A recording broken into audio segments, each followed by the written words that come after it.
Happy Families podcast. It's the podcast for the time-poor parent who just wants answers now. We've got to be able to equip parents with better strategies because they literally, genuinely, unquestionably are harming the well-being of their children. And now here's the stars of our show, my mum and dad. G'day, this is Dr. Justin Coulson, the author of a whole bunch of books about raising happy families and the founder of happyfamilies.com.au, here with Kylie, my wife, and podcast partner, mum to our 6 kids. We're talking today about something called From the Doctor's Desk. If you haven't heard us talk about this before, it's really simple. A bunch of studies come across my desk pretty frequently, and every now and again I do what I can to communicate what's coming out in the research to you, mums, dads, parents, caregivers, because academics sometimes don't do the best job in getting their research out there, and I love research. I love to geek out. This is my fun space. I'm just going to let you geek out. Okay, all right, good on you. The first of the studies that have come across my desk that I really want to emphasise today comes from the University of South Australia. This is some Aussie research, and it's highlighting this. Too much screen time delays school readiness. This is a really big issue because when children show up at school, they're supposed to be able to do a handful of things. You used to be in early childcare. So before we talk about screens and how that's impacting on school readiness, your career was getting kids ready for school in some ways. I mean, you were looking after young children, toddlers, preschoolers, before they headed off to big school. What is it that makes a child ready for school? Well, social interactions is a huge one, that children are able to kind of navigate a social space. There's obviously going to be hiccups all along the way, but an opportunity for them to initiate play, to accept invitations to be part of play, to play alongside people, to be able to work independently. Then you've got the whole bodily functions. They need to be able to toilet themselves. I mean, this is a really hard space for kids to navigate if they're not ready. It's interesting you raise that because we've got a friend who teaches kids in their first year of school. Every state calls it something different. Some states call it prep, some call it kindergarten, some call it reception. Here in Queensland, it's prep.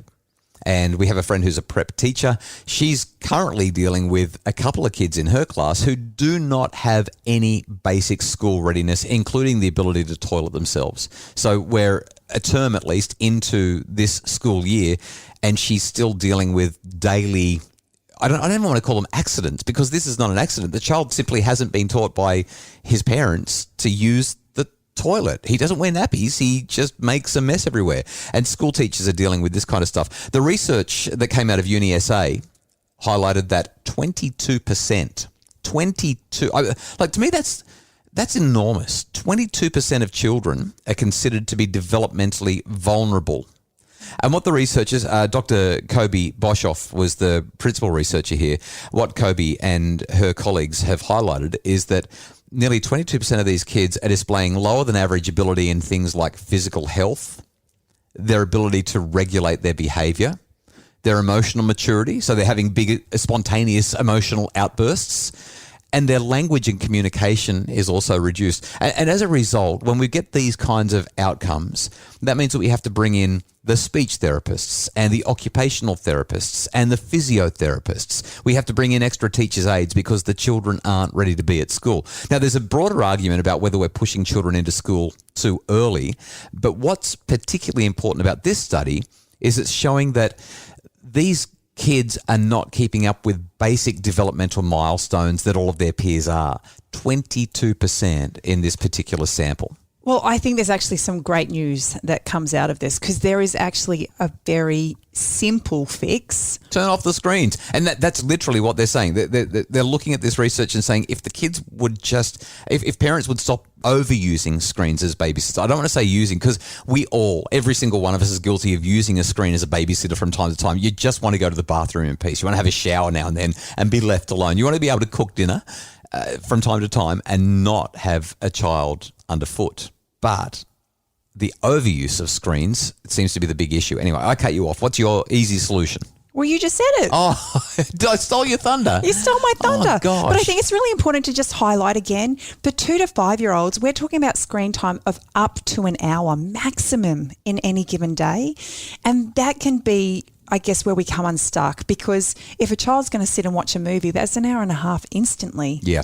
Yep. And then they get on and they might do some reading eggs or, do another activity or something, or you sit down and you're going to cook dinner and they do whatever else they do on their screens. So I'm going to say something really provocative here. I would rather the kids sit down and watch an hour of TV than spend an hour playing mindless, stupid games on an iPad. Tell me more. Well, if the kids are sitting down in front of the ABC and watching high-quality children's programming, they're going to learn more. They're going to have...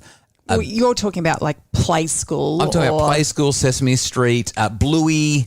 Those kinds of shows are going to do more for a child than having them watch mindless drivel or be involved in pointless, silly games on a screen. So my suggestion is that there isn't actually enough of that kind of TV. We've got and it's going down. It's going down. Of the other type of TV where our kids are just watching frivolous, mindless junk.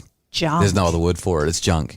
So that's the big thing. The other thing that Kobe highlights is not just that there's an overuse of screens with our 2 to 5 year olds that's impacting their school readiness, but they're supposed to be outside. Like kids don't know how to ride a scooter. Kids don't know how to hang off the monkey bars. We had that conversation with Madonna King a few weeks ago about her book Teenager and how few 10-year-olds are actually able to hang on monkey bars.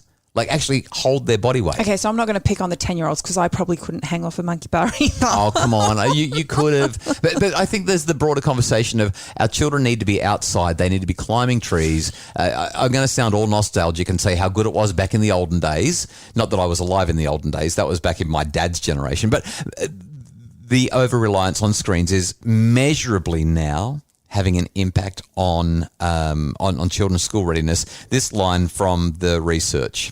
It's acutely important for all families and children, especially so for families living in rural and low socioeconomic areas where the risk of developmental delay is known to be statistically higher.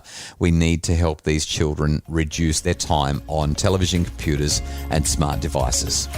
From the doctor's desk. Returns in just a second. It's the Happy Families Podcast. Imagine a home where discipline got results without anyone having to feel bad or in trouble.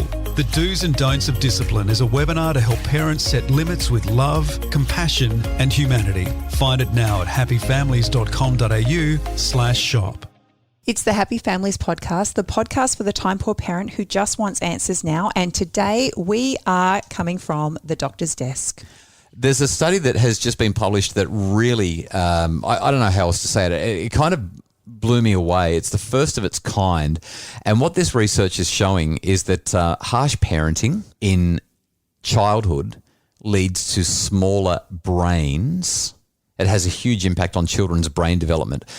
Researchers at the University of Montreal found that repeatedly getting angry, hitting or shaking or even just yelling at children is linked with smaller brain structures in adolescence.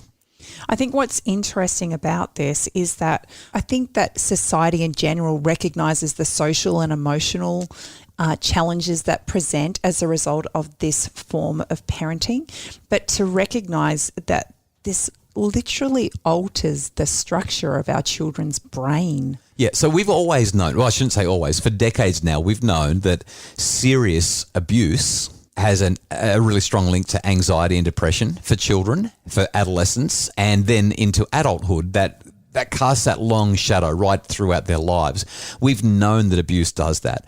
But this is a really fascinating study because these children have been followed from birth through the first 9 years of life, and then follow-up studies have found that so basically the kids are divided into groups based on the persistent kind of parenting they experience. And the parents who are harsh. Now let me just redefine harsh for you, okay? This because we're not talking about abusive parenting here. We're talking about harsh. That is parents who are saying, damn it, do it my way. I'm going to yell at you. I'm going to get angry at you. I'm going to be persistently high level when it comes to my authoritarian parenting. That's really what we're talking about. Parents who are harsh, my way or the highway, angry, hitting kind of parents, the shouting, yelling, hitting kind of stuff. Which, regardless of what your take on it, is acceptable behaviour in society. Yeah, I think that there's still a fairly general agreement that while it's ideal that we don't do that, there's a lot of people who say, yeah, you got to yell at your kids now and then. Now, you've got to smack your kids, otherwise they're going to run riot and they're going to rule the roost. So the my way or highway I'm the parent, my house, my rules approach is consistent with a harsh parenting style. Now, obviously, the more serious the harshness, the greater the impact on our children's brains. But this research from the University of Montreal basically says the harsh parenting is associated with a genuine anatomical difference. The kids' brains are smaller in two key areas: the emotional center of the brain and the prefrontal cortex, which is the thinking part of the brain. What we do is we actually suppress the development of the brain areas that are going to be most important for our children to be highly functioning adults if we're harsh and punitive. That intrigues me as well, because I think that when we're in those spaces where we are being threatened or we feel attacked, we stop thinking. You know, you just think about as an adult, if you're in those positions, you actually stop thinking rationally. So this really makes sense to me that this would have such, you know, a significant impact on our children as their brains are developing. There's significant findings. They're also fairly new. It's the first time, like I said, that harsh parenting practices that fall short of serious abuse have been linked to this decreased brain structure size. But the decrease in brain structure size for kids who are not being abused is actually corresponding to kids who have been abused. In short, harsh parenting practices like yelling and shouting and threatening and being consistently angry and hitting are literally affecting the very structure of children's brains. We've got to be able to equip parents with better strategies so they don't do that, because they literally, genuinely, unquestionably are harming the well-being of their children. These are some really tricky conversations, but I think they're so important for us to have if we're going to continue to improve and make positive changes in our children's world. Well, from the doctor's desk, it happens about once a month on the Happy Families podcast. Probably not the most pleasant news today, but worth summarising and helping parents to be aware of it. Number one, keep screen use to a minimum, because it does seem to be impacting school readiness, primarily because it's displacing children's opportunities to use their bodies, to increase their perception and to get that social and emotional development that they need by living whole, balanced childhoods. And number two, minimise that harsh parenting, because it actually changes the structure of your children's brains, increases their risk of mental health issues, particularly anxiety and depression throughout adolescence and adulthood, and just treat them with love and respect and be there for them. Goodness me, it's parenting really hasn't changed that much when you look at what we've always known parenting should be about. Hopefully you've enjoyed the podcast. It's been helpful and you can be a better parent as a result of it. If so, we love it when you leave those 5-star ratings and reviews at Apple Podcasts. When you do that, it helps other people to find out about the podcast and make their families happier. We appreciate the work of Justin Rulon from Bridge Media. He's our producer. Our executive producer is Craig Bruce. Appreciate you too, Craig. Thanks for all that you do. If you'd like more information about making your family happier, you can visit happyfamilies.com.au.